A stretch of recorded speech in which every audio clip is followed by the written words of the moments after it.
अजय, मैं Audible? Yes sir. चलिए। So last class तक हमने सुपरपोजिशन ऑफ वेव स्टार्ट कर दिया था। जरा मुझे कुछ कुछ चीजें याद दिलाओगे? सुपरपोजिशन ऑफ वेव का क्या मतलब है? Noma, what is superposition of wave?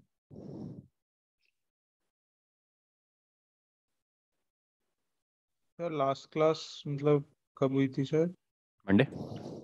अच्छा, मंडे वाली, ठीक है सर। मुझे लगा बीच में कोई हुई है क्लास। नहीं, मंडे हमने सुपरपोजिशन पर ही छोड़ा था ना। सो सर सुपरपोजिशन कल ऑफ भी वेव। तो थी क्लास। जी सर कल भी तो थी क्लास। नहीं, मेरे साथ नहीं थी, आपकी जाहिद के साथ, जाहिद सर के साथ। अच्छा sir. So superposition of wave हमने डिस्कस किया था। Superposition of wave means combination of wave, है ना। कई वेव्स कंबाइन कर कर एक सिंगल वेव बनाएंगे, बहुत सिंपल लैंग्वेज में, दैट सुपरपोजिशन। दो साउंड वेव्स कंबाइन कर कर एक सिंगल साउंड वेव बनाती है, that is superposition of sound. दो लाइट वेव्स कंबाइन कर कर एक लाइट वेव बनाएंगी, that is superposition of light. तो दो वेव्स कंबाइन कर कर एक सिंगल वेव बना रही है, इसे आप सुपरपोजिशन कर। अब सुपरपोजिशन कई टाइप का होता है। एक पर्टिकुलर टाइप का सुपरपोजिशन है जिसे हम बीट्स कहते हैं। सो बीट्स साउंड वेव्स के सुपरपोजिशन से होगा। पहले जरा इसकी बीट्स की थ्योरी समझ लो, फिर मैं आपको दिखा देता हूँ फिजिकली कि बीट्स होता क्या है। दो अलग अलग साउंड वेव्स के सुपरपोजिशन से बीट मिलेगा। बीट्स प्रोड्यूस करने की कुछ कंडीशंस है कि जो दो साउंड वेव्स होनी चाहिए, they should have same amplitude. वो दो साउंड वेव्स जिनके सुपरपोजिशन से बीट्स आ रही, they should have same amplitude, they should move in same direction, और बस इनकी जो फ्रीक्वेंसीज होंगी ना, वो फ्रीक्वेंसी सेम नहीं हो सकती, इनकी फ्रीक्वेंसीज डिफरेंट। बहुत माइन्यूट सा डिफरेंस होगा फ्रीक्वेंसी, बट एग्जिस्ट करेगा। अगर ऐसी दो वेव्स कंबाइन कर रही हैं तो ये दो वेव्स कंबाइन करने के बाद बीट्स का फॉर्मेशन करेंगे। बीट्स ये वही है जो म्यूजिक में वर्ड आप यूज करते हैं, बीट्स। एक पर्टिकुलर टाइप का म्यूजिकल साउंड होता है जिसे आप बीट्स कहते हैं। बीट्स में खास क्या होता है? बीट्स की इंटेंसिटी कभी इंक्रीज करती है, कभी डिक्रीज करती है। अगर आप साउंड ले रहे हो जिसको आप कह रहे हो बीट्स है, तो उसकी इंटेंसिटी कभी इंक्रीज होगी, कभी उसकी इंटेंसिटी डिक्रीज हो जाएगी। So that particular sound is known as beats. One more thing, कि इंटेंसिटी जो होती है वेव की, that is proportional to the square of amplitude. Intensity is proportional to the square of amplitude of wave. Sound wave के case में intensity को आप volume भी कहते हो। आप कहते हो साउंड का वॉल्यूम इंक्रीज कर रहे हैं, आपने स्पीकर में वॉल्यूम इंक्रीज कर दिया। वॉल्यूम इंक्रीज करने का मतलब है आपने इंटेंसिटी बढ़ा दी, मींस एम्पलीट्यूड इंक्रीज किया होगा, square of amplitude intensity. So एक बार और रिकॉल करते हैं। What is beats? A type of superposition of sound wave. Condition क्या है बीट्स के लिए? You should have two sound waves of same amplitude, they should move in same direction, but frequencies में कुछ माइन्यूट से difference होगा। ऐसी sound waves के सुपरपोजिशन से जो वेव बनेगी उसकी इंटेंसिटी वेरी करती है। जो साउंड वेव मिलेगी उस साउंड वेव की इंटेंसिटी वेरी करेगी। This is known as beat. This is characteristic of beat की इंटेंसिटी वेरी करती है। यूजुअली मोबाइल फोन में जो अलार्म होता है, अलार्म में बीट्स यूज होते हैं। कि अलार्म जब आप कोई भी अलार्म, अगर आप कोई भी टोन ले लो मोबाइल फोन के अंदर एंड्रॉइड में, तो उसमें आपको देखेगा कि ओके इंटेंसिटी इंक्रीज भी हो रही है, इंटेंसिटी डिक्रीज भी हो। So that particular variation is known as beats. वैसे अभी मैं आपको एक एनिमेशन दिखा दूंगा, वहां से आपको दिखने लगे। अब आपने जो दो साउंड वेव्स ली हैं उनकी फ्रीक्वेंसीज डिफरेंस, उनकी फ्रीक्वेंसी का जो डिफरेंस होता है, that difference in frequency is known as beat frequency. First sound wave की फ्रीक्वेंसी न्यू 1 थी, सेकेंड साउंड वेव की फ्रीक्वेंसी न्यू 2 है। दोनों साउंड वेव की फ्रीक्वेंसी में जो डिफरेंस होगा, that difference is known as beat frequency. अब इसमें एक कंडीशन और भी है, चलो इसको बाद में जब आप बीट्स देख लोगे तब डिस्कस करेंगे। सो मुझे कुछ कुछ जरा बता दो, क्योंकि ये बहुत कुछ नई नई चीजें आएंगी आपके लिए। अक्षत बताएगा। अक्षत, क्या कंडीशन है बीट फॉर्मेशन के लिए? दो साउंड वेव्स किन कंडीशंस को सेटिस्फाई करेगी तो आपको बीट्स मिलेगा?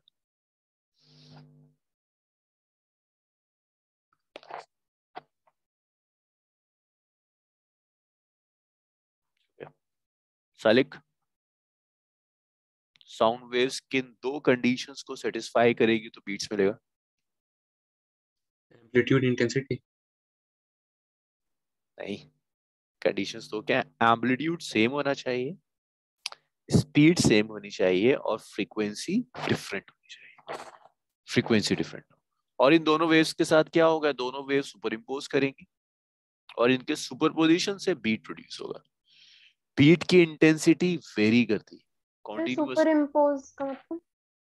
सुपरपोजिशन, दोनों वेव्स का सुपरपोजिशन होगा, दोनों वेव्स कंबाइन कर देंगे, दैट्स सुपरपोजिशन। जैसे आपने दो स्पीकर्स ले लिए, एक स्पीकर लिया उससे कुछ साउंड वेव आ रही है, एक और स्पीकर लिया उससे भी साउंड वेव आ रही है, दोनों साउंड वेव सुपर इम्पोज करने के बाद एक बड़ी साउंड वेव बना लेंगे, that is superposition of sound wave. और बीट फ्रीक्वेंसी आती है दोनों साउंड वेव्स की फ्रीक्वेंसीज को सब्ट्रैक्ट करने के बाद जो फ्रीक्वेंसी मिलेगी, that particular frequency is known as beat frequency. इसे आप बीट फ्रीक्वेंसी कहते हैं। इतना लिखो, फिर कुछ मैं एनिमेशंस, दो एनिमेशंस दिखाता हूँ, उससे क्लियर करेंगे। Sir yes Rishabh. सर आपकी वॉइस ब्रेक हो रही थी, बीट समझा दोगे एक बार? देखिए, बीट फॉर्मेशन में क्या होगा, दो साउंड वेव्स के सुपरपोजिशन से बीट्स मिलेगा। Simple superposition of two sound waves from two different sources.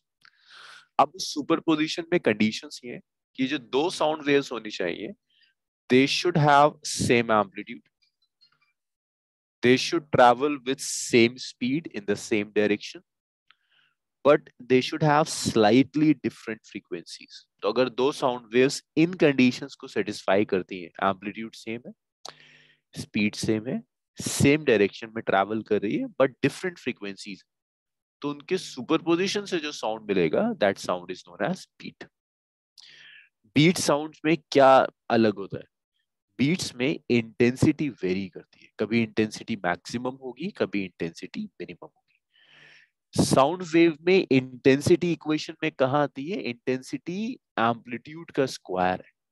तो अगर मैं कह रहा हूं बीट्स हैं, दैट मींस एम्पलीट्यूड कांस्टेंट नहीं होगा, एम्पलीट्यूड कॉन्टिन्यूअसली वेरी करेगा, कहीं एम्पलीट्यूड मैक्सिमम होगा, किसी पॉइंट पर जाकर एम्पलीट्यूड मिनिमम भी हो जाएगा। और दोनों वेव्स की फ्रीक्वेंसीज का जो डिफरेंस होगा, that difference will give beat frequency. लिखिए इतना। यस ऋषिक, अब आया कुछ बीट समझ में? Yes sir. सर अगर फ्रीक्वेंसी भी सेम हो जाती तो एम्पलीफाई होके आती ना साउंड? अगर फ्रीक्वेंसी भी सेम हो जाती तो एक ही साउंड हो गया, वो बीट्स फॉर्मेशन नहीं होता, बस एम्पलीफाइड हो जाता, इंटरफेरेंस हो जाता। बीट्स फॉर्मेशन के लिए जरूरी है कि फ्रीक्वेंसीज अलग होनी चाहिए।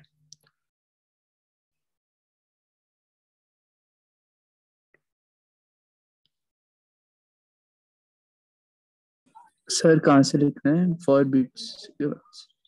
हाँ बिल्कुल, स्टार्टिंग से, फर्स्ट टाइम से।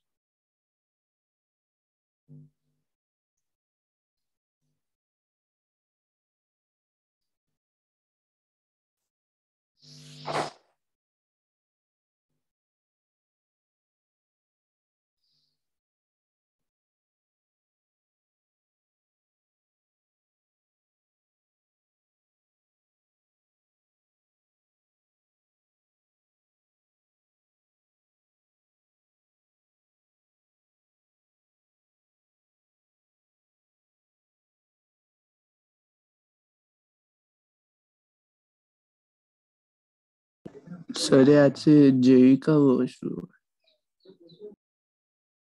यस उन्हीं। सर आज से मतलब वो जेई का क्वेश्चन वो टॉपिक शुरू हुआ। नहीं, ये तो अभी जेई और आपके स्कूल सिलेबस दोनों में आज के बाद से, आज आपके स्कूल सिलेबस हुआ बताएगा। Okay sir.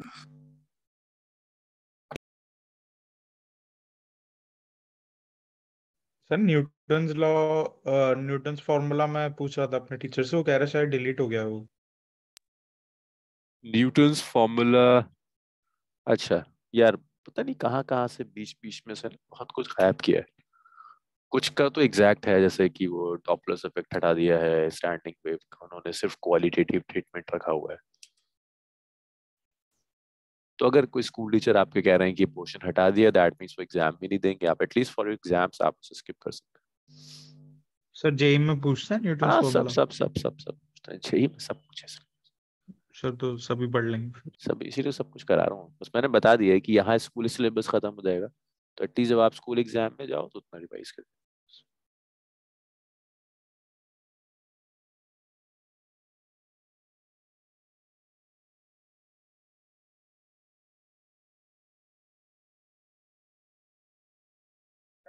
सर नीचे कर दो।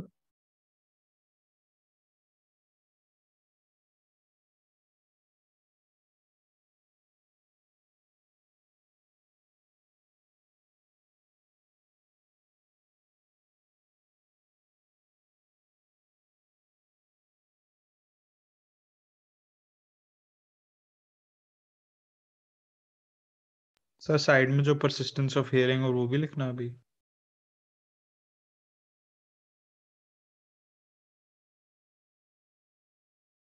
हाँ, उसको भी लिख लीजिए, उससे मैं समझा देता हूँ क्या है। बस परसिस्टेंस ऑफ हियरिंग लिख लीजिएगा, एक वर्ड आपके दिमाग में रहे। सो देखो, पहले मैं आपको ज्योमेट्रिकली दिखाता हूँ। बीट्स के लिए हम तीन तरह से जाएंगे। पहले हम ज्योमेट्रिकली देखेंगे बीट्स क्या है, फिर हम सुनेंगे उस साउंड को, ताकि आप आइडेंटिफाई कर पाए सुन के कि ओके, एक नॉर्मल साउंड में और बीट के साउंड में क्या फर्क होता है। फिर हम उसकी इक्वेशन डिराइव करेंगे। ये तीन पार्ट्स होंगे बीट की कैलकुलेशन। तो देखिए, अब एक चीज और भी है यहाँ पर, जो बीट फ्रीक्वेंसी है that should be less than 10 hertz. So less than 10 hertz means अगर आपकी जो दोनों वेव्स हैं उनकी फ्रीक्वेंसीज 10 हर्ट्ज से ज्यादा हो जाती है, डिफरेंस इन फ्रीक्वेंसी अगर 10 हर्ट्ज से ज्यादा है, तो बीट फॉर्मेशन नहीं हो। बीट फॉर्मेशन के लिए जो बीट फ्रीक्वेंसीज का डिफरेंस है, that difference should be less than 10 hertz. दोनों वेव्स जो आ रही हैं उनकी फ्रीक्वेंसी में डिफरेंस 10 हर्ट्ज हो, मींस बीट फ्रीक्वेंसी कभी भी 10 हर्ट्ज से ज्यादा नहीं हो सकती, हमेशा 10 हर्ट्ज से कम। सर आपने वो साइड में क्या लिखा है, परसिस्टेंस? Of hearing. अब वही समझा रहा हूँ कि 10 हर्ट्ज से ज्यादा बीट फॉर्मेशन क्यों नहीं हो सकता। Persistence of hearing is not a very common term, but persistence of vision is a very common। भाई, वीडियो और फोटोग्राफ्स में क्या फर्क होता है? जब आप कहते हो वीडियो है, इसका क्या मतलब है? कुछ अलग सा है या सिर्फ फोटोग्राफ्स हैं, कुछ पिक्स है जिन्हें बहुत स्पीड से मूव कराया जा रहा है? सर यस, क्या होता है मूविंग वीडियो? फोटोज हैं स्पीड से। मूविंग फोटोज हैं। अगर एक फोटोग्राफ स्टिल है तो वो आपको फोटोग्राफ दिखेगा, बट अगर कई फोटोग्राफ्स हैं और हम मूव करा रहे हैं एट सम हाई स्पीड, तो वो आपको एक सिंगल फोटोग्राफ ना दिखकर आपको एक वीडियो सी दिखेगी। ये तो होती है video. So that's persistence of vision, कि एक स्पीड के बियॉन्ड आपका जो आपकी जो आईज हैं वो अलग अलग ऑब्जेक्ट्स को क्लासिफाई नहीं कर पाते। मतलब अगर स्टिल फोटोग्राफ्स हैं तब तो आपको आई के लिए वो अलग अलग फोटोग्राफ्स दिखेंगे, बट ये मूव करना शुरू कर दें तो एक स्पीड ऐसी आएगी जिस स्पीड पर आपको ये अलग अलग फोटोग्राफ्स नहीं, वीडियो दिखनी शुरू होती है। That speed is persistence of vision. Persistence of hearing का मतलब है कि अगर दो साउंड है और इन दोनों साउंड है, लाइक एक सोर्स से जा रहा है साउंड और दूसरी सोर्स से जा रहा है, दोनों साउंड आपके एयर में एंटर कर रहे हैं। अगर इन दोनों साउंड के एंटर करने का डिफरेंस 0.1 सेकेंड से कम है, तो आपका ईयर इन्हें दो अलग अलग साउंड ना मानकर इसे एक सिंगल साउंड माने। तो अगर दो साउंड आपके कान में जा रहे हैं और इन दोनों साउंड के कान में एंटर करने का जो डिफरेंस है दैट्स लेस देन 0.1 सेकेंड, तो आपका कान उसे दो अलग अलग साउंड ना मानकर एक सिंगल साउंड मानेगा। और एक सिंगल साउंड से बीट फॉर्मेशन नहीं होता, बीट फॉर्मेशन दो साउंड से होगा। इसीलिए कहते हैं कि फ्रीक्वेंसी डिफरेंस 10 हर्ट्ज से कम, क्योंकि time is inverse of frequency. That is due to persistence of hearing. ये जो मैं ये चीज कह रहा था। अब देखो बीट्स दिखती कैसे। दो साउंड वेव्स हैं आपके पास। This is first wave y1, this is displacement versus time graph. इसका एम्पलीट्यूड इज ए, इसकी frequency is nu. This is second wave y2 versus t.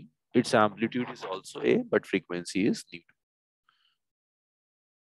ऊपर वाली वेव और नीचे वाली वेव को अगर हम कंपेयर करें, अध्ययन किस वेव की वेवलेंथ ज्यादा है, वेव 1 और वेव 2? जस्ट देखकर बता दो मुझे किसकी वेवलेंथ ज्यादा होगी, वेव 1 की या वेव 2 की? Sir wave 2. वेव 2. अक्षत, किसकी वेवलेंथ ज्यादा है, 1 और 2? यस उमर, सही है. देखो ध्यान, इसको ना वेवलेंथ देखते हैं. देखो वेवलेंथ होती है, फर्स्ट वेव की वेवलेंथ ज्यादा है. लेंथ ऑफ वेव, यहां से लेकर यहां तक जो डिस्टेंस है ना, उसे वेवलेंथ कहते हैं. तो फर्स्ट वेव की wavelength is this much, that's lambda. Second wave लोगे, यहां से शुरू हुई यहां जाके खत्म, एक सिंगल वेव. तो इस सेकंड वेव की वेवलेंथ इज लैम्डा 2. तो wavelength of first wave is greater than the wavelength of second wave. ठीक है ध्यान. तो wavelength is length of one Yes. Complete wave. अब जिस वेव की वेवलेंथ ज्यादा है उसकी फ्रीक्वेंसी कम होगी. Frequency and wavelength are inversely proportional. तो किस वेव की फ्रीक्वेंसी ज्यादा है? जहां वेवलेंथ कम है. u2 is greater than.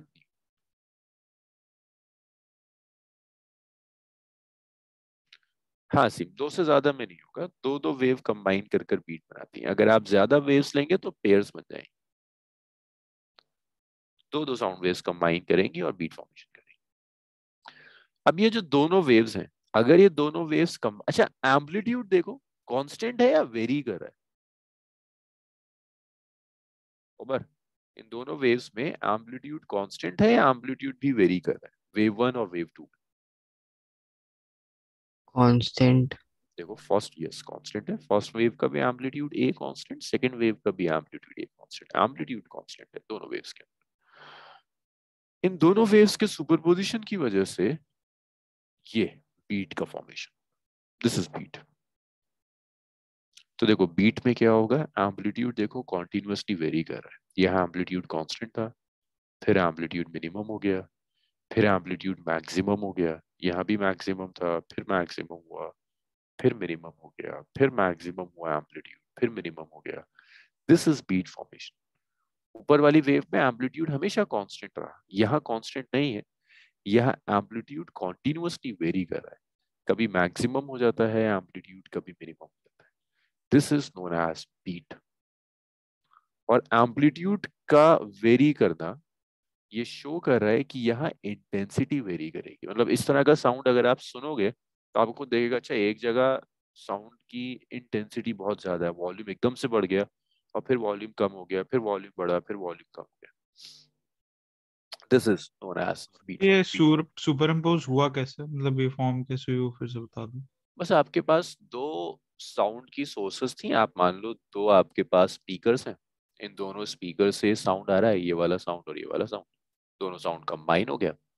अगर ये दोनों साउंड इस कंडीशन को फॉलो कर रहे हैं कि एम्पलीट्यूड सेम है, फ्रीक्वेंसी डिफरेंस 10 हर्ट्ज से कम है, तो ये दोनों कंबाइन होने के बाद एक सिंगल साउंड बनाएगा.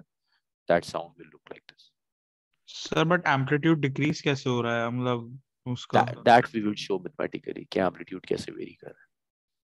ये हम मैथमेटिकली अभी ड्राइव करेंगे, क्योंकि ये वाली ऊपर वाली भी जो हमने ड्रॉ किया है वो हमने इक्वेशन से ही ड्रॉ किया था.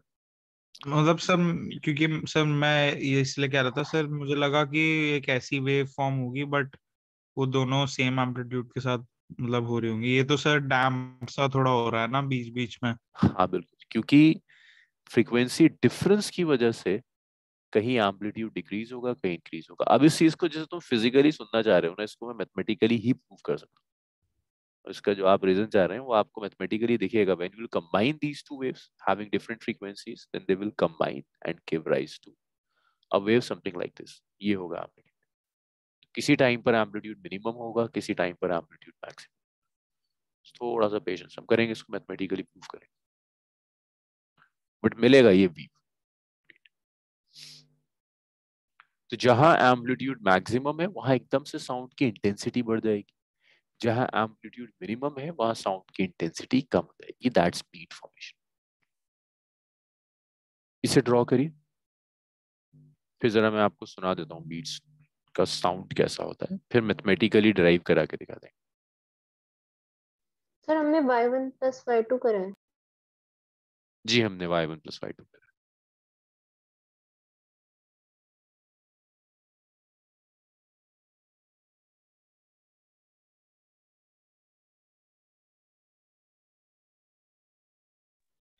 सर लाइट नहीं थी तो मैंने अभी ज्वाइन करा है, तो कितना मिस हुआ ये बता दो बेटा। बस इंट्रोडक्शन मिस हुआ है दिव्यांशु, बहुत ज्यादा नहीं। यहाँ से इसको ड्रॉ करना शुरू करो तो मैं समझ में आ जाएगा। यस बीच सर का ठीक सिर्फ थ्योरेटिकल पार्ट मिस हुआ है, कुछ मेजर। यस सर ठीक है सर।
सर दोनों का एम्पलीट्यूड सेम है। फर्स्ट और सेकंड दोनों वेव्स का एम्पलीट्यूड से।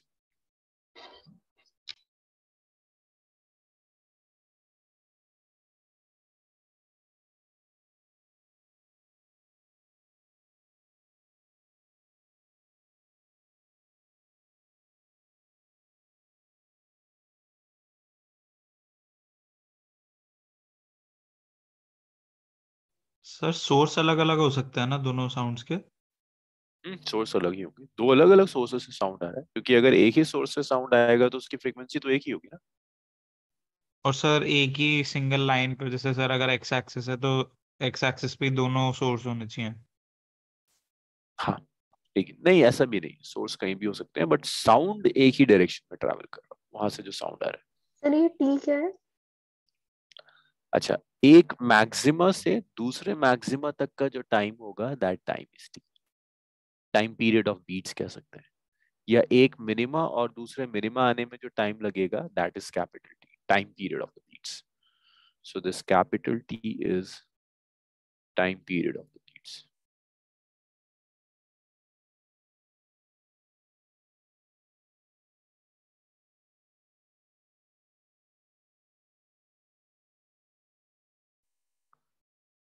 अच्छा नोमा, इस टाइम पीरियड ऑफ बीट्स को और ये जो बीट फ्रीक्वेंसी न्यू है, इसे आप रिलेट कर सकते हैं किसी तरह से? Noma, beat frequency nu and time period of the beats, क्या आप इनको कनेक्ट कर सकते हो?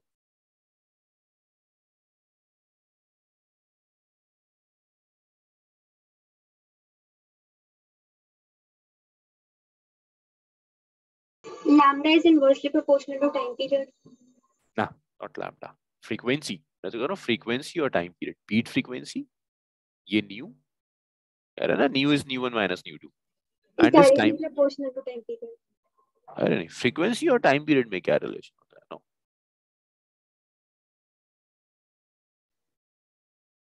फ्रीक्वेंसी इंक्रीज होगी तो टाइम पीरियड भी इंक्रीज होगा। अरे सब भूल जाते हो, तुम्हारी स्पीड इतनी जबरदस्त है ना भूलने की।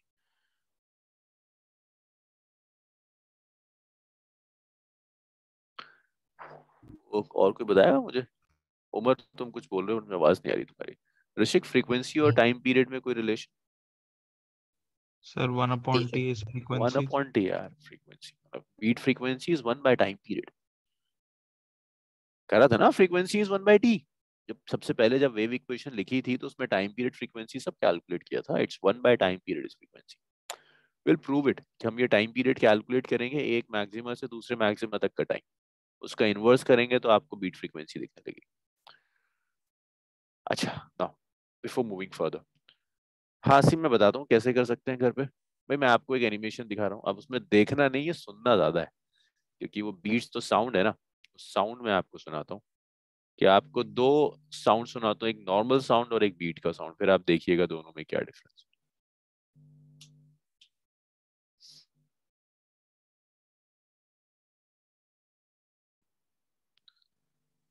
अच्छा, अब अगर मैं आप कभी स्कूल लैब में गए हो तो वहां ट्यूनिंग फॉक्स होते हैं। हाँ, ये दो ट्यूनिंग फॉक्स हैं। ट्यूनिंग फॉक्स क्या है? मेटल के फॉक्स हैं। जब आप इन्हें किसी मेटल से स्ट्राइक करेंगे तो ये वाइब्रेट करेंगे और वाइब्रेशन की वजह से साउंड प्रोड्यूस होगा। तो इनिशियली ये जो दोनों ट्यूनिंग फॉक्स लिए हुए हैं ये बिल्कुल आइडेंटिकल है, आइडेंटिकल फ्रीक्वेंसीज के साउंड प्रोड्यूस करेंगे, दोनों की फ्रीक्वेंसी सेम होगी। तो क्या बीट का प्रोडक्शन होगा? यहाँ No sir. बीट कब प्रोड्यूस होगा? So slightly different to जब frequencies. फ्रीक्वेंसीज में कुछ डिफरेंट आए, थोड़ा सा भी डिफरेंस होगा, then you will get beats. तो A देखिए, little bit. Then you get the following phenomenon. सुना, जैसे ये स्ट्राइक करेगा, दोनों को स्ट्राइक करेगा, साउंड प्रोड्यूस होगा। अभी फ्रीक्वेंसी सेम है तो आपको नॉर्मल एक साउंड सुनने को मिलेगा। Can you hear a wah wah wah wah अच्छा wah? अच्छा, Do ये it again. Wah wah अच्छा, wah. इसने चेंज कर दिया। ये फ्रीक्वेंसीज अलग अलग, पहले मैं आपको अलग साउंड सुनाऊं फिर मैं बीट सुनाऊंगा। Just 1 second. See if one of them.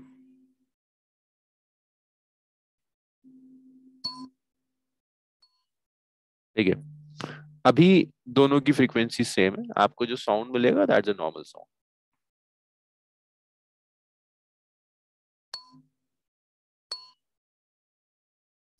ये नॉर्मल साउंड है। But सर आ when नहीं रही है वॉइस, मतलब उसकी, मतलब बस स्ट्राइकिंग की आ रही है, उसकी नहीं आ रही। अच्छा, पीछे के साउंड नहीं आ रहा? सर मतलब वो हिट करने की आ रही है बट वो ट्यूनिंग फोक्स के एक्चुअल साउंड नहीं आ साउंड नहीं रही आ है। रहा? ओके, रुको यार, मैं वॉल्यूम कितना भी बढ़ा लूं नहीं होगा। चैट में लिंक पोस्ट कर दिया आप। हाँ, लेकिन अभी मैं देखने बैठ जाना, मैं ये लिंक शेयर कर रहा हूँ, इसको अभी मैं देखने बैठ जाना, क्लास के बाद सुन लेना। मान लिया आपको खुद साउंड मिलेगा, जहाँ आप सुनोगे कि इंटेंसिटी वेरी कर रही है। ये होता है अक्सर, अगर आपने एक मेटल लिया ना, उस मेटल से आपने दो मेटल को स्ट्राइक किया, तो कभी कभी फ्रीक्वेंसीज एग्जैक्टली वैसी हो जाती हैं जैसा बीट्स में होना चाहिए, तो एक साउंड प्रोड्यूस होता है। वाव वाव वाव करके कुछ साउंड होता है कि एक जगह एम्पलीट्यूड बढ़ेगा, इंटेंसिटी बढ़ रही होगी, एक जगह इंटेंसिटी डिक्रीज हो रही होगी। कुछ कुछ ये एम्बुलेंस का सायरन होता है, कुछ ऐसा साउंड होता है कि वहां एकदम से इंटेंसिटी बढ़ती है, कम होती है, बढ़ती है, कम होती है। That is somewhat like beats. तो मैंने चैट में, जैसा सीम कह रहा था, डाल दिया है, इस लिंक को सुन लेना बस एक बार। एक एक्चुअल एक्सपेरिमेंट है बीट्स का, जो होना चाहिए लैब्स में। नो, इसके बाद मुझे इक्वेशन चाहिए बीट्स की। तो बीट्स की इक्वेशन के लिए बस दो साउंड वेव्स की इक्वेशन लेनी है और उसे सुपर इम्पोज कर देना, यू विल गेट बीट्स। लेकिन उससे पहले मुझे जरा इक्वेशन ऑफ वेव बताओ। इक्वेशन ऑफ वेव याद है तुम लोगों को कि भूल गए? कौन बताएगा मुझे? मुनीब, वेव इक्वेशन बताओ कैसे लिखते हैं। लास्ट क्लास में हमने सारा टाइम इसी पे दिया था, वेव इक्वेशन पे।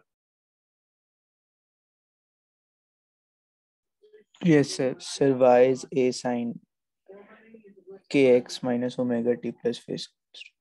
kx minus omega t और omega t minus kx plus phi naught, right? ये थी वेव इक्वेशन. इस वेव इक्वेशन में पोजीशन क्या होती है नम्रा? वेव की पोजीशन अब किससे रिप्रेजेंट करता है? This is a wave equation, right? This is the wave equation. a sin omega t minus kx, omega को लिख सकते हैं 2 pi nu 1 t minus kx. Wave की पोजीशन कौन सी है? कौन सी टर्म है जो पोजीशन ऑफ वेव बताती है? x पोजीशन ऑफ वेव बताता है. दोनों वेव्स से, दोनों सोर्सेस से जो दो फॉग दिखा रहा था मैं आपको, उन दोनों ट्यूनिंग फॉग से जो साउंड आ रहा है, उन दोनों साउंड वेव्स का amplitude same but frequency different है. तो दूसरे से जो साउंड वेव आएगा उसकी भी इक्वेशन होगी a sin omega 2t minus के 2x. ओमेगा को लिख सकते हो 2 pi nu 2 माइनस के x. ये दो साउंड वेव्स है जिन्हें सुपर इम्पोज कराना है. अब एक चीज और देखिए, बीट्स में जो भी वेरिएशन आता है, that variation is with respect to time. Position के साथ कोई वेरिएशन नहीं है. जो भी वेरिएशन मिल रहा है आपको बीट्स में, अगर आप ऊपर देखोगे, so that variation with time, time के साथ एम्पलीट्यूड वेरी कर रहा है. टाइम चेंज होता जा रहा है, एम्पलीट्यूड चेंज होता चला जा रहा है. तो ज्यादातर ऑथर्स इसको सिंप्लीफाई करने के लिए कहते हैं will study the formation of beats at origin. Means हम इन दोनों वेव्स को ऑब्जर्व करेंगे एट द ओरिजिन ओनली. तो मुझे बताओगे अगर इसको आप ओरिजिन पे स्टडी कर रहे हो तो एक्स की वैल्यू कितनी होगी? 0. आप वेव की पोजीशन ले रहे हो ना कि आपकी वेव ओरिजिन पर है, ओरिजिन पर x 0 होगा, so put x equal to 0. We will analyze them at origin x equal to 0. आप जैसे ही x इक्वल टू 0 रखोगे दोनों में, y1 और y2 में देखो ये भी टर्म 0 होगी, ये भी टर्म 0 होगी. Will get a sin 2 pi nu 1 t, a sin 2 pi. HM equation बन जाएगी. दोबारा ऋषि क्या कह रहा है? सर मैं कह रहा हूँ एसएचएम का ही फिर बन जाएगा ये पूरा. हाँ हाँ बिल्कुल बिल्कुल ऐसे चल. अगर आप ये नहीं भी करना चाहते हो, आप कहते हो आप पोजीशन वाली टर्म्स रखोगे, कैलकुलेशंस लेंथी होगी but the end result would be same. Beat formation में सिर्फ टाइम बचेगा, कैलकुलेशंस लेंथी होती चली जाएंगी बट एंड रिजल्ट सेम होगा. जब बीट का जो एम्पलीट्यूड आएगा वो सिर्फ टाइम के साथ ही वेरी करेगा. तो इस बीच से बचने के लिए बहुत रेयर कोई ऑथर होता है जो एक्स रखता है. सब ओरिजिन पर कैलकुलेट करते हैं, एक्स को हटा देते हैं पहले, और ये कुछ कुछ ऐसे जैसी इक्वेशन लिखने लगते हैं. पहले इतना लिखिए फिर इसको कंबाइन करिए. तो इक्वेशन ऑफ बीट के लिए बहुत आसान काम किया. फर्स्ट वेव की इक्वेशन ली, सेकेंड वेव की इक्वेशन ली, दोनों इक्वेशंस एनालाइज करी है एट द ओरिजिन और फिर इन्हें कंबाइन कर दी. That's it.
बहुत ढंग से लिखना, मैं अभी क्रॉस क्वेश्चनिंग शुरू कर दूंगा, कॉपी पेस्ट मत मारना.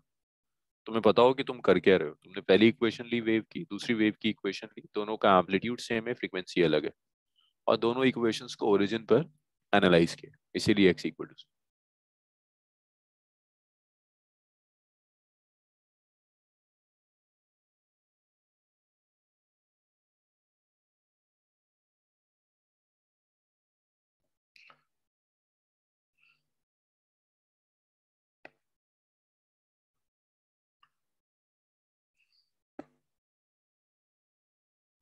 ऋषि KVPY का अब तक कोई नोटिफिकेशन नहीं है ना एग्जाम का?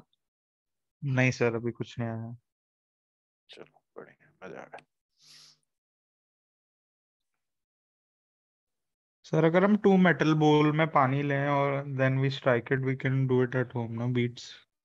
हाँ कर सकते हैं, लेकिन बस वहाँ ये है कि तुम्हें बहुत सारे वाटर लेवल्स के साथ एक्सपेरिमेंट करना पड़ेगा, क्योंकि अलग अलग वाटर लेवल्स में ना अलग अलग फ्रीक्वेंसीज प्रोड्यूस होंगे। सो एग्जैक्ट बीट्स कहाँ प्रोड्यूस होगी वो तुम्हें एक्सपेरिमेंट करना होगा बाद यस सर। में। अभी जो ट्यूनिंग फॉक्स है ना, तो बड़े कैलकुलेटेड बनाए जाते हैं कि कहाँ पर आप उसे सेट कर रहे हो, वहां से फ्रीक्वेंसी चेंज हो जाती है।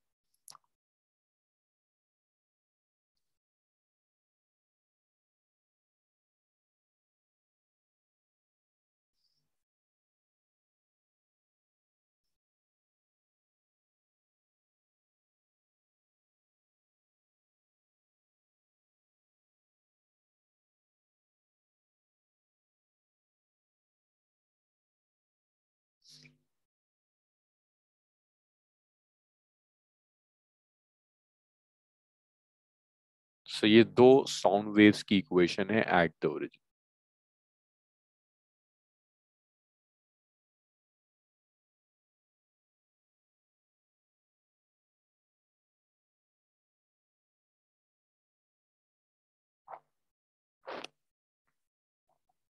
सर हमारे सिलेबस में ट्यूनिंग फोक है वैसे, मतलब उसके फ्रीक्वेंसी वगैरह कैलकुलेट करना? हाँ, ट्यूनिंग फॉक के ही जो पूरा बीट्स है वो आप ट्यूनिंग फॉक के थ्रू ही ज्यादातर न्यूमेरिकल्स करोगे। अलग से सर ट्यूनिंग मतलब फॉक ना एनसीईआरटी ने नहीं दिया, बट हम करेंगे यार, सोनोमीटर पढ़ाना है तुम्हें, कई कई चीजें प्रैक्टिकल्स की हैं। पहले आप लोग प्रैक्टिकल्स में कर लेते थे तो नहीं करानी पड़ती, अब तो शायद प्रैक्टिकल्स इतने हुए नहीं होंगे, पढ़ाऊंगा। सर जो हम यंग्स मॉडुलस वगैरह से कैलकुलेट करते हैं फ्रीक्वेंसी। वो सब वैसे प्रैक्टिकल वाला पार्ट है, लेकिन जेई में चूंकि एक्सपेरिमेंटल फिजिक्स से क्वेश्चंस आते हैं तो वो पढ़ाना पड़ता है। यहाँ तक लिखा सब लोगों ने? जी। ओके। सो अब मुझे जरा सा कुछ बताओ, इक्वेशन नंबर 1 में जो इक्वेशन आ रही है वेव इक्वेशन नोवा, और इक्वेशन नंबर 3 में जो वेव इक्वेशन है, दोनों में क्या डिफरेंस है? 1 और 3 में डिफरेंस क्या है? इक्वेशन 3 में x इज इक्वल टू 0 है, क्या मतलब है x इक्वल टू 0 रखने का? ओरिजिन से स्टार्ट हो रहा है। ओरिजिन से स्टार्ट हो रही है। और 1 ओरिजिन से स्टार्ट नहीं हो रही, हम वेव को एनालाइज कर रहे हैं एट द ओरिजिन। और 1 में क्या हो रहा है? सब वो वेव इक्वेशन है, वहां पे x की कुछ वैल्यू है। हाँ, मतलब ये आप वेव को एनालाइज कर रहे हैं at any position, at any value of x, और यहाँ आप वेव को एनालाइज कर रहे हैं एट द ओरिजिन। तो ये दो वेव्स हैं, दोनों का एम्पलीट्यूड रिलेट कर सकते हो दिव्यांशु? दोनों साउंड वेव की इक्वेशन में एम्पलीट्यूड डिफरेंट है, डबल है, कैसा है? सेम ही है। Same amplitude. Frequencies sir Divyanshu? वो भी सेम है। वो भी सेम है, एक न्यू 1 लिखा है, एक डिफरेंट। न्यू 2 लिखा है, डिफरेंट। अच्छा अच्छा वो अच्छा y1 और y2, मेरे को लगा सर y1 और y1 डैश जो हमने बाद में निकाला उसकी बात न्यू 1 और न्यू 2 कर। यस यस हाँ सेम ही है। क्या मतलब डिफरेंट है दोनों, एक की म्यू 1 एक डिफरेंट, की म्यू 2। और दोनों में जो डिफरेंस है वो मैक्सिमम कितना हो सकता है बताएगा असीम? डिफरेंस मैक्सिमम कितना हो सकता है?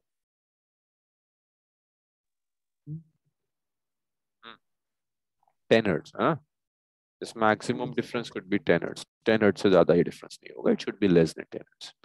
अब जैसे ही आप इसे सुपर इम्पोज कराओगे, आपने दोनों वेव्स, अब बीट्स के लिए सुपरपोजिशन करना होगा। सुपरपोजिशन क्या कहता है? दोनों को ऐड कर, दोनों को ऐड कर दिया। यहां तक तो बेसिक है। इसके बाद जो स्टेप्स है ना, वो फिजिक्स नहीं है, वो बेसिक मैथमेटिक्स है। तो मैथ्स में आपने ये रिलेशन पढ़ा होता है sin c plus sin d is 2 cos c minus d by 2 sin c plus d by 2. पढ़ा है भाई ये मैथ्स में आप लोगों ने, ट्रिगो में? Yes ma'am, yes sir. sin c plus sin d is 2 cos c minus d by 2 c plus d by 2. तो ये जो 2 pi nu 1 t आ रहा है ना, I am calling it as c, और 2 pi nu 2 t जो आ रहा है, I am calling it as t. एक c है और एक t, तो आप इसे लिख सकते हो a sin 2 pi nu 1 t plus sin 2 pi nu 2 2 में इसको मैंने c कह दिया, इसको मैंने d कह दिया, a कॉमन ले गया. इसके थ्रू एक्सपेंड करना है, बताया तुमने से मुझको. अक्षत तुम बताओगे? माइक ऑन कर लो, इसको एक्सपेंड कर दो. sin 2 pi nu 1 t plus sin 2 pi nu 2 t को इस इक्वेशन के according. Akshat, but mike on करना होगा.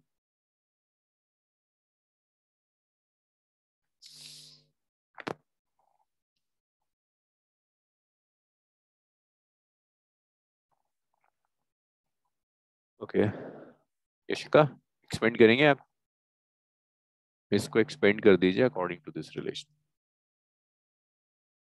Sir, 2 cos 2 pi omega nu 1 t minus 2 pi nu 2 t Good. upon 2 into sin 2 pi nu 1 t plus into 2 plus plus 2 2 pi nu. pi nu 2 t upon 2.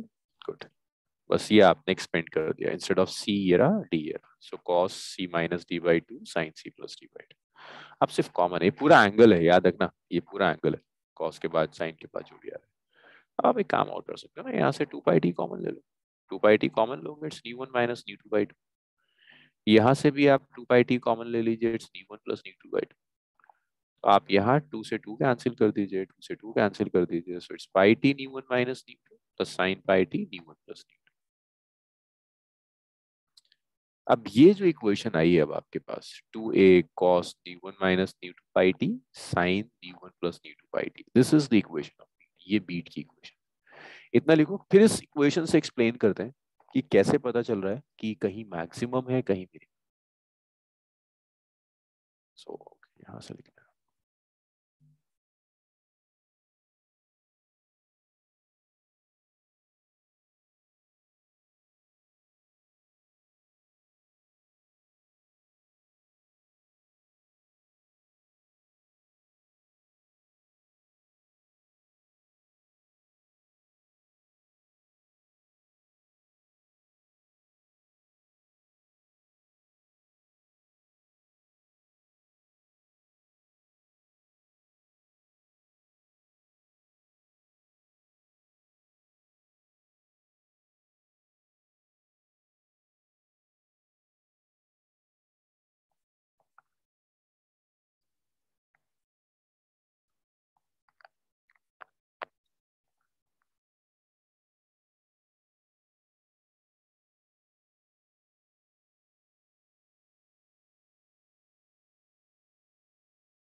Better होगा अगर ये calculations copy ना कर कर खुद करो. सीधा सा काम है, सिर्फ sine C plus sine D वाले रिलेशन में आपको वैल्यूज.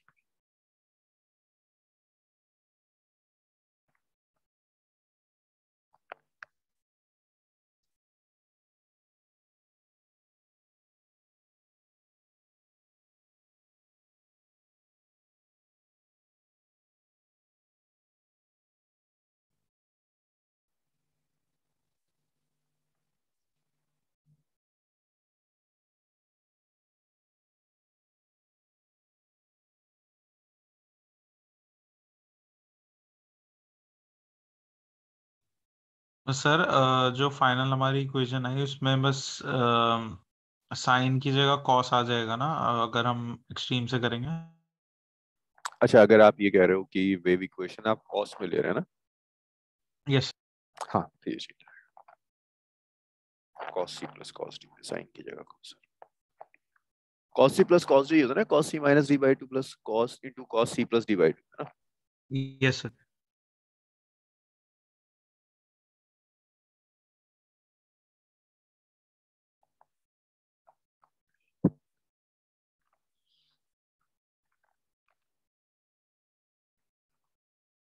सर दोनों Yes. का एम्पलीट्यूड इक्वल हो सकता है ना?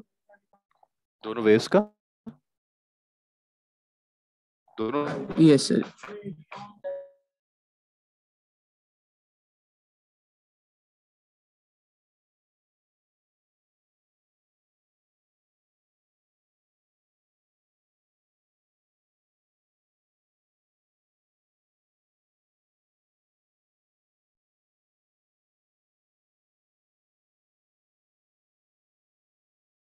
हाँ जी नहीं, आप दोनों वेव्स की बात कर रहे हैं ना कि दोनों में से किसी एक वेव का, यस सर। दोनों वेव्स का एम्पलीट्यूड इक्वल होना चाहिए। अगर एम्पलीट्यूड इक्वल नहीं होगा तो बीट्स नहीं, बीट्स होगा ही तब जब amplitude equal. Yes sir, yes sir.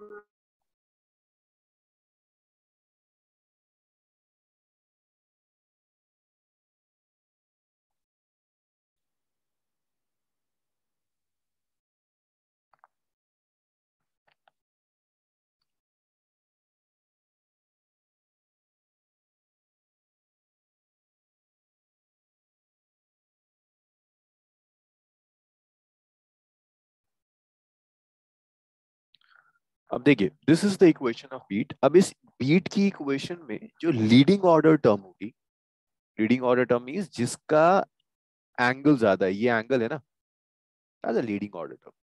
और इसका एम्पलीट्यूड कम, इसका एंगल कम है, इसको कहते हैं आर्ग्यूमेंट कम। तो जो लीडिंग ऑर्डर टर्म है, this leading order term will decide face, और जिसका आर्ग्यूमेंट कम होगा, जिसका एंगल कम होगा, वो amplitude decide, this will decide amplitude and this term will decide face. तो ये जो पूरी टर्म है आपकी 2a cos nu1 minus nu2 into pi t, ये पूरी टर्म एम्पलीट्यूड है, this is the amplitude of beat. और ये जो पूरी टर्म आ रही है nu1 plus nu2 into pi t, ये आपकी बीट का फेस डिसाइड करता है। तो अक्षत, आप जो पूछ रहे थे ना कि एम्पलीट्यूड वेरी क्यों कर रहा है, अब देखो यार, your amplitude is a function of time. Time की अलग अलग वैल्यूज के लिए इसकी वैल्यूज अलग अलग होंगी। कुछ ऐसे टाइम इंस्टेंट्स होंगे जब कॉस की वैल्यू +1 हो जाएगी तो आपको मैक्सिमम मिलेगा। टाइम कुछ ऐसे टाइम इंस्टेंट आएंगे जब इसकी वैल्यू माइनस में आ जाएगी, कॉस की 0 हो जाएगी, then you will get minimum. तो इसीलिए वहां एम्पलीट्यूड आपका बीट्स का वेरी कर रहा था। वो सही तरीका होता है पहले हम इक्वेशन लिखें फिर हम प्लॉट करें, बट जरा प्लॉट करके दिखाना एटलीस्ट इस स्टेज में आपके लिए आसान होता है, इसलिए पहले दिखा देते हैं फिर इक्वेशन। सर तो जो हाईज होते हैं बीट के वो उस पे 2 मैक्सिमम हो जाता है और जो लो उस पे मिनिमम। यस, हाई पर 2a होता है, लो पर 0 होता है। विल डू इट, इसे लिख लीजिए। सो क्वेश्चंस जो आते हैं, फर्स्ट टाइप ऑफ क्वेश्चन आता है इस इक्वेशन से। वो आपको इक्वेशन दे देगा और आपसे कहेगा आइडेंटिफाई करो कि ये वेव इक्वेशन है या बीट्स इक्वेशन। तो वेव इक्वेशन में kx ओमेगा t आता है, यहाँ दो टर्म्स आएंगी टाइम वाली टर्म्स। तो बहुत क्लियर कट डिवीजन है बीट की इक्वेशन में और आपके नॉर्मल वेव इक्वेशन के अंदर। This is wave equation, a sin kx minus omega t, kx plus omega।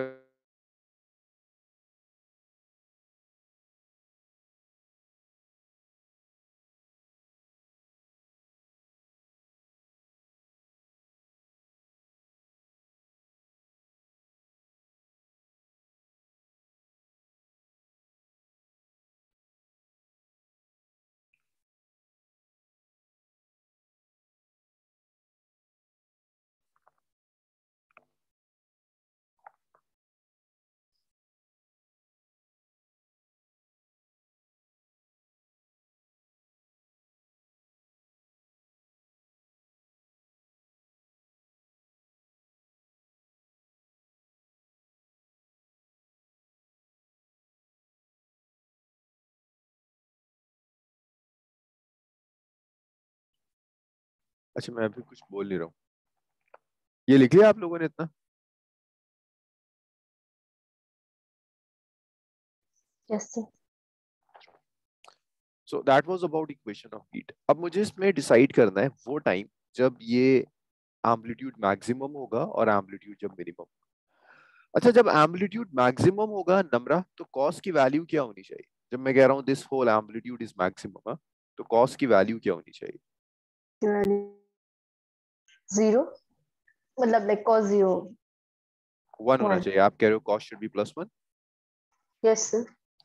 अच्छा, एक चीज और याद रखिएगा, +1 और -1 दोनों के लिए आपको मैक्सिमम मिलेगा, क्योंकि एम्पलीट्यूड ऐसे ड्रॉ करो या ऐसे ड्रॉ करो, है तो सेम चीज। तो अगर मैं कह रहा हूं मुझे मैक्सिमम एम्पलीट्यूड चाहिए, देन योर कॉस वाली term could be +1 or it could be -1, doesn't matter। Sir तो 0 और पाए बोथ। 0 by both। तो देखो, मुझे वो टाइम इंस्टेंट चाहिए जब एम्पलीट्यूड मैक्सिमम है। सो उसके लिए कॉस वाली जो टर्म है, दैट कॉस वाली टर्म शुड बी +1 और -1। अच्छा, ये अध्ययन कॉस में +1 कब कब आता है? किन किन एंगल्स के लिए कॉस की वैल्यू 1 आती है?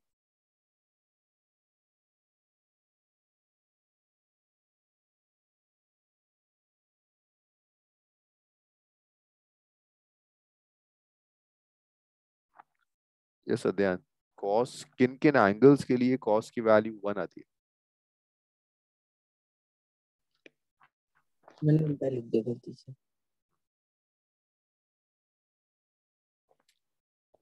अक्षत, किन एंगल की किन वैल्यूज के लिए कॉस 1 होगा?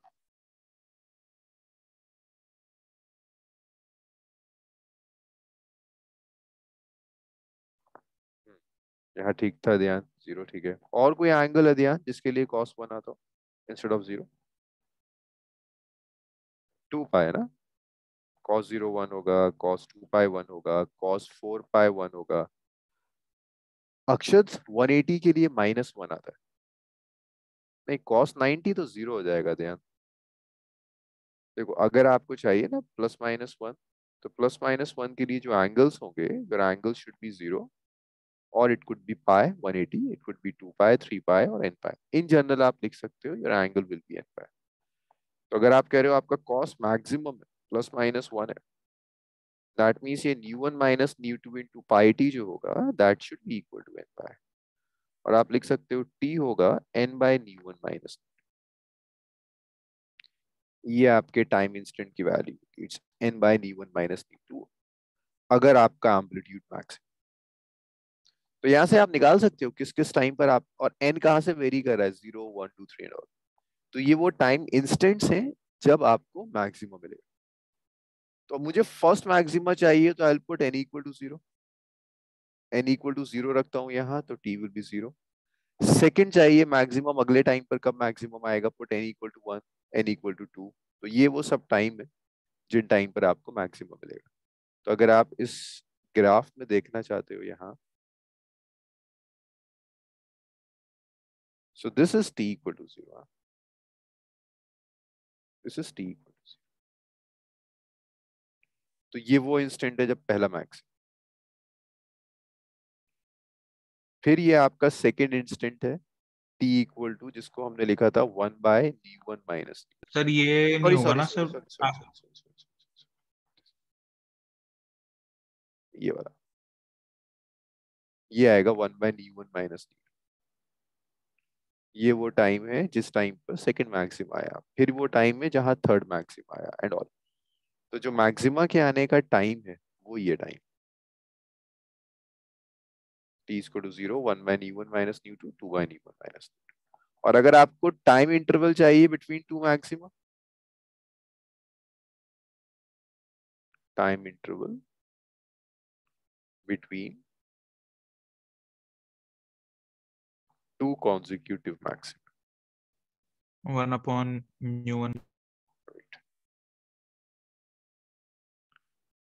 अगर दो कॉन्जिक्यूटिव मैक्सिमा के बीच का टाइम पीरियड चाहिए तो सब्ट्रैक्ट कर दो किसी भी दो टाइम को, लाइक 1 बाय ν1 माइनस ν2 को 0 से सब्ट्रैक्ट कर दो, इसे इससे सब्ट्रैक्ट कर दो, या इसे इससे सब्ट्रैक्ट कर दो, किसी से भी कर दो। तो टाइम पीरियड आ जाएगा बीट्स का 1 बाय ν1 माइनस ν2। और नोमा बीट फ्रीक्वेंसी कैसे आएगी? ये तो टाइम पीरियड ऑफ बीट्स आ गया। बीट फ्रीक्वेंसी के लिए क्या करना होगा? न्यू1 माइनस न्यू2। उल्टा कर देंगे इसका, तो न्यू1 माइनस न्यू2 आ जाएगा, इसका इनवर्स बीट फ्रीक्वेंसी देगा। इतना लिखो। फिर इसी तरह से हम कैलकुलेट करेंगे कि मिनिमा आने के लिए क्या क्या वैल्यूज होनी चाहिए, टाइम इंस्टेंट्स क्या होने चाहिए।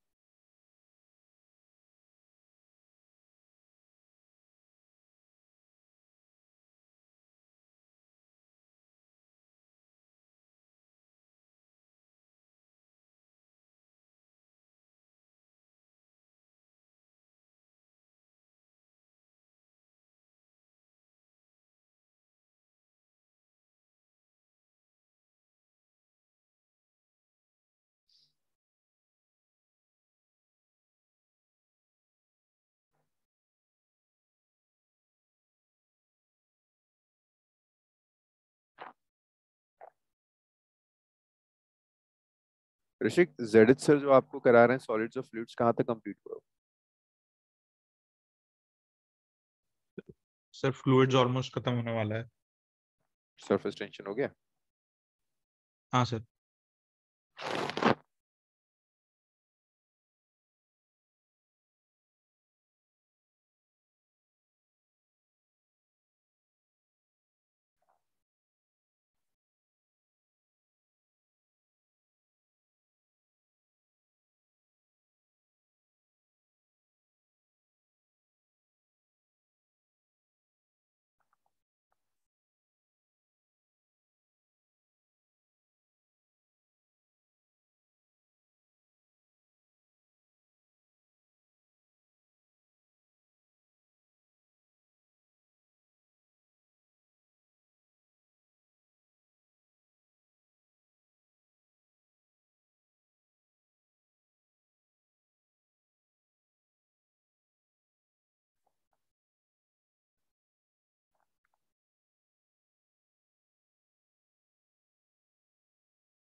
नोट कर लिया आप लोगों ने? तो फिर मिनिमा पर आते हैं, वो टाइम निकालते हैं जब ये मिनिमा मिलेगा आपको।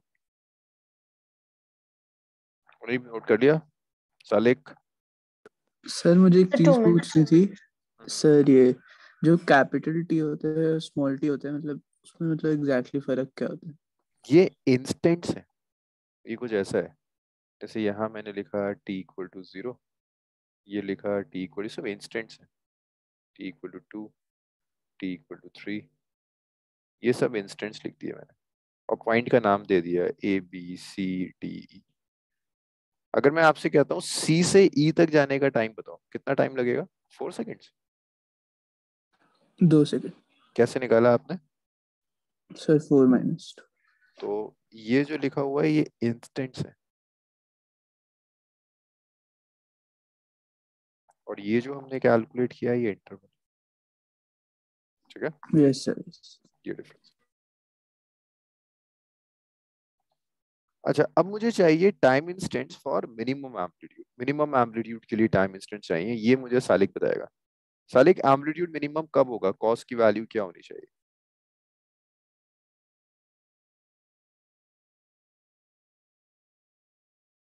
साले है ही नहीं।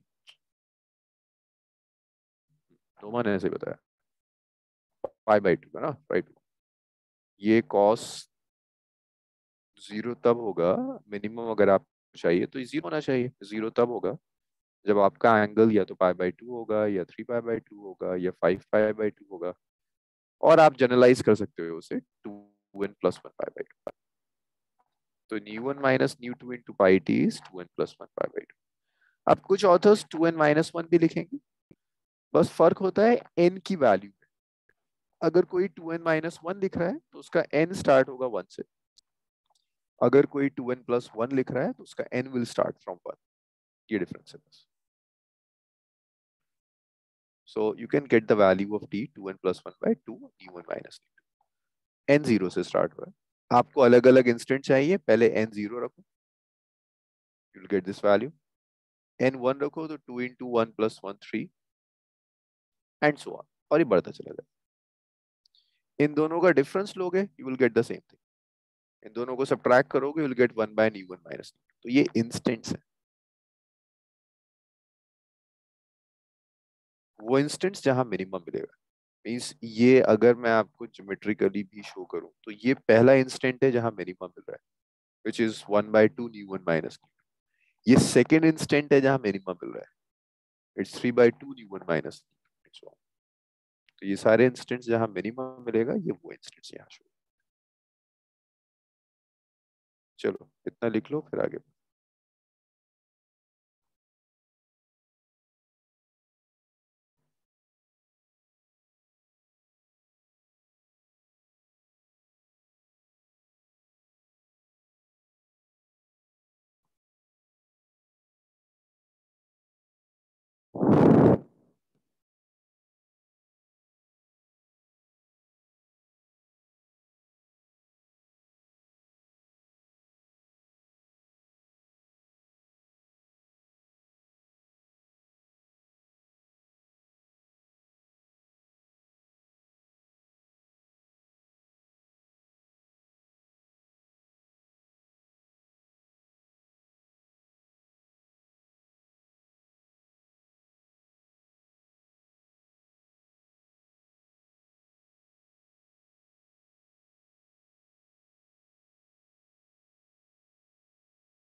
यहां से भी अगर आप टाइम पीरियड निकालोगे, it will be same, 1/ν1 - ν2। Beat frequency same आएगी, ν1 - ν2।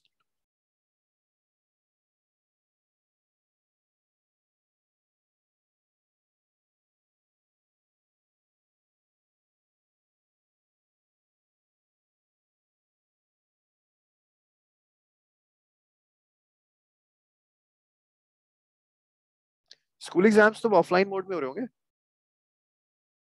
जब भी हैं आपके yes sir. School exams.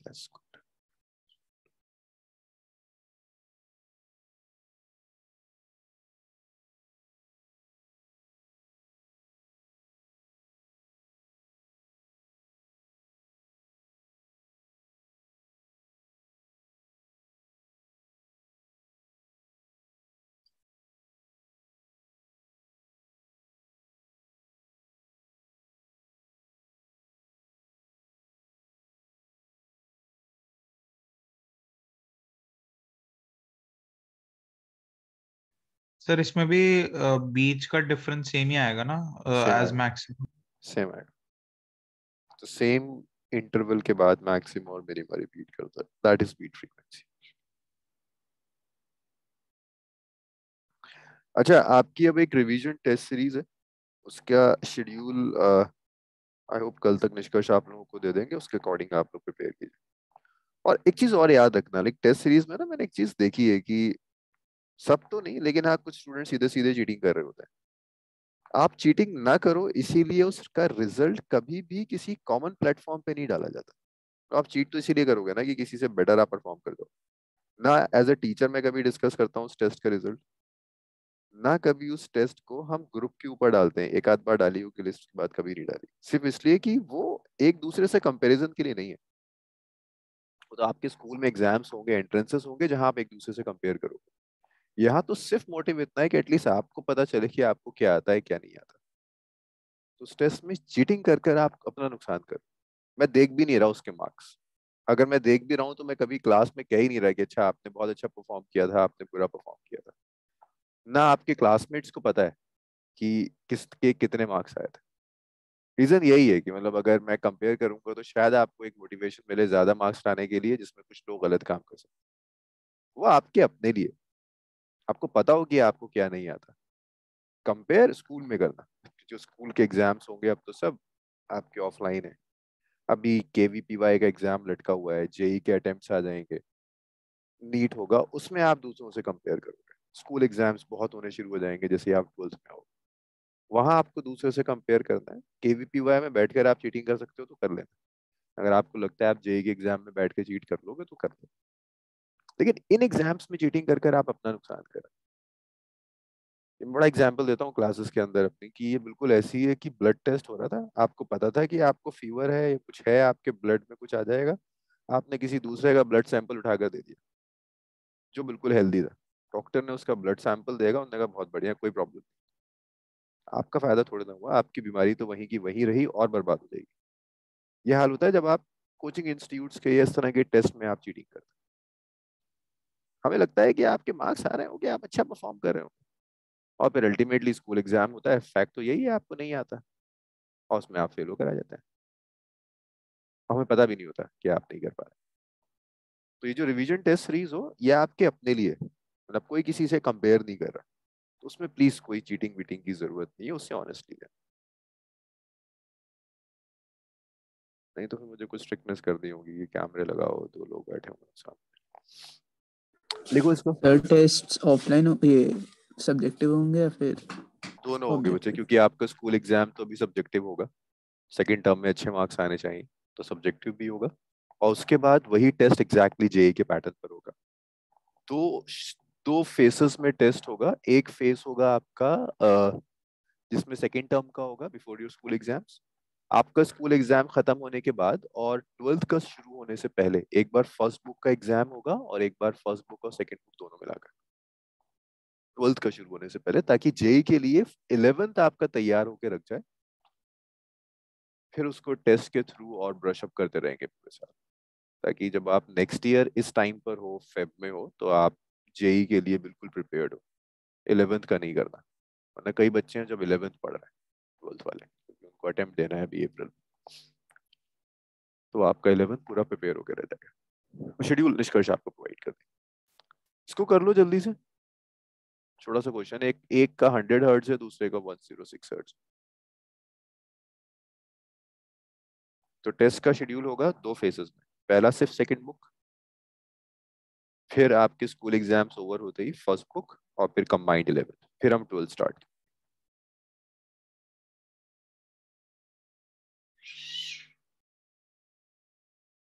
Sir आके देना होगा? नहीं नहीं, ऑनलाइन है, सब्जेक्टिव भी ऑनलाइन है और ऑब्जेक्टिव।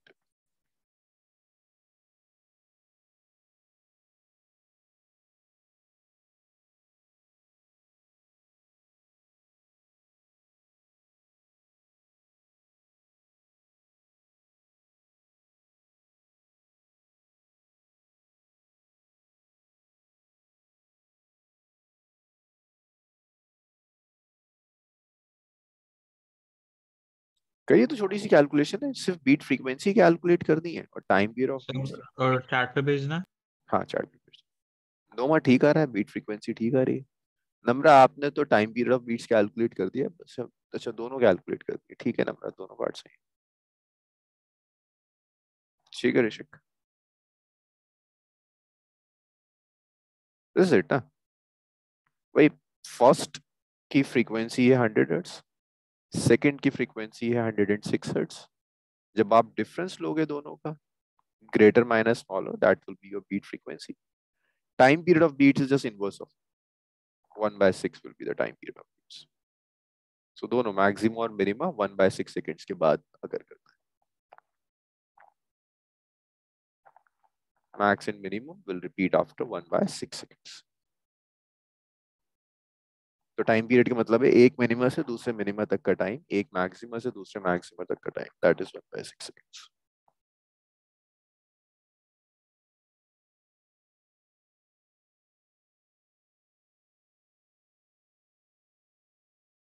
चलिए लिख लिया आपने, सब लिख चुके हैं? उमर, असीम, जी लिख लिया। नेक्स्ट है। नेक्स्ट क्वेश्चंस में ना, अब obviously इतना इजी तो नहीं देगा वो। नेक्स्ट क्वेश्चंस ट्यूनिंग फॉर्क से रिलेटेड होते हैं।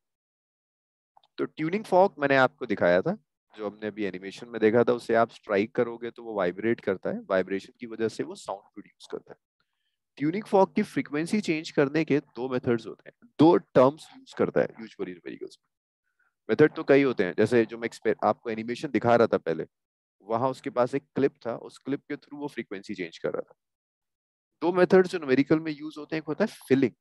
फिलिंग का मतलब है कि आपने ट्यूनिंग फॉर्क लिया और उसे एक सैंड पेपर से घिसना शुरू कर दिया। जब आप सैंड पेपर से ट्यूनिंग फॉर्क को घिसते हो तो होता है क्या, ट्यूनिंग फॉर्क एल्यूमिनियम का है, कुछ एल्यूमिनियम के पार्टिकल्स अलग हो जाते हैं, जिससे ट्यूनिंग फॉर्क थोड़ा सा हल्का हो जाता है, या ट्यूनिंग फॉर्क पे जो डस्ट जमी होती है वो डस्ट हट जाती है। एंड रिजल्ट इज मास थोड़ा सा कम हो जाता है, और मास कम होने की वजह से फ्रीक्वेंसी ऑफ वाइब्रेशन बढ़ जाता है। तो न्यूमेरिकल्स में अगर कहीं कहता है दो ट्यूनिंग फॉर्क है, एक को ना आपने सैंड पेपर से रब कर दिया या फिलिंग कर दी, दैट मींस आपने फ्रीक्वेंसी इंक्रीज कर दी। ऐसी लोडिंग वर्ड यूज करता है ट्यूनिंग फॉर्क में, कहता है ट्यूनिंग फॉर्क को लोड कर दिया। लोड करने का मतलब है ट्यूनिंग फॉर्क पे कुछ रख दिया। एक्सपेरिमेंट्स में यूजुअली वैक्स रख देते हैं, एक ड्रॉप वैक्स की टपका देते हैं। वैक्स टपकाने से मास बढ़ जाएगा, मास बढ़ने से फ्रीक्वेंसी कम हो जाती है। तो ये टर्म्स क्वेश्चंस में यूज करेगा, कभी कहेगा फिलिंग कर रहा है, फिलिंग का मतलब है उसने मास कम कर दिया, फ्रीक्वेंसी बढ़ा दी। लोडिंग का मतलब है मास बढ़ा दिया, फ्रीक्वेंसी कम कर दी।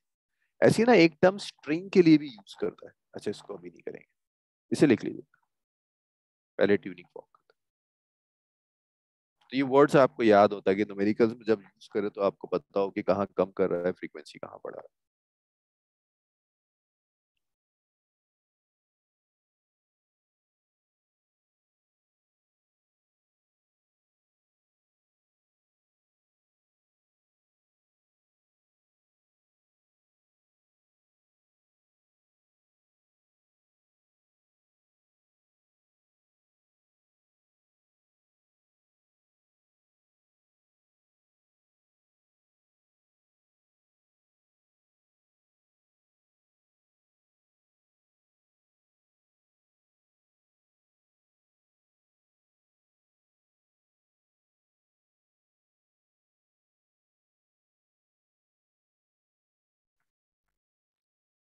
नोट कर लिया था, कर लिया था। No sir. नहीं।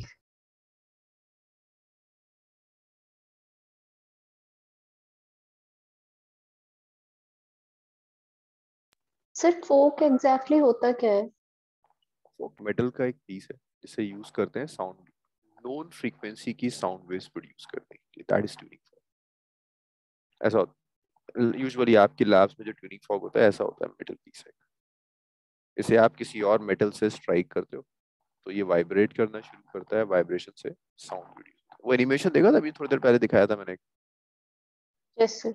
वो that was also a type of tuning fork. उसे आपने स्ट्राइक किया तो वाइब्रेशन से वो साउंड प्रोड्यूस।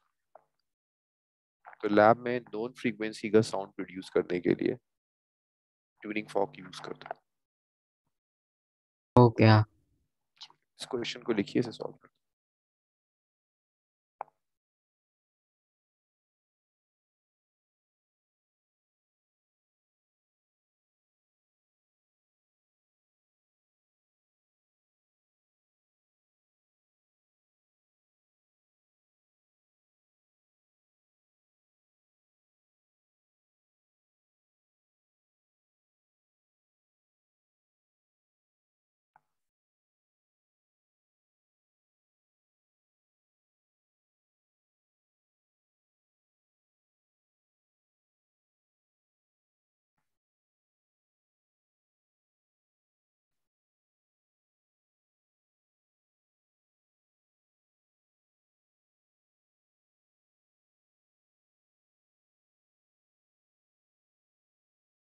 क्वेश्चन नोट किया सबने?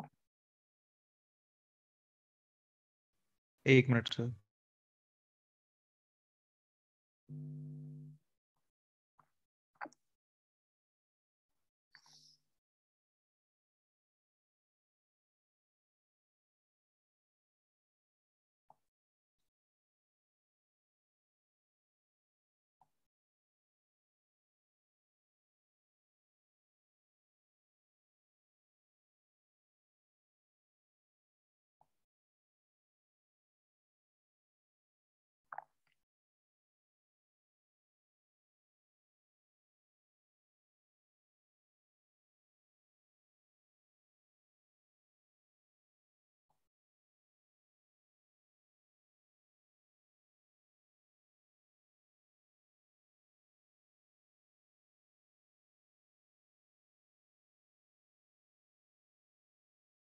ओके ऋषिक, इसे हम संडे डिस्कस करेंगे। अच्छा, संडे क्लास में 12 बजे लूंगा और हो सकता है थोड़ी सी ना लेंदी क्लास खिंच जाए।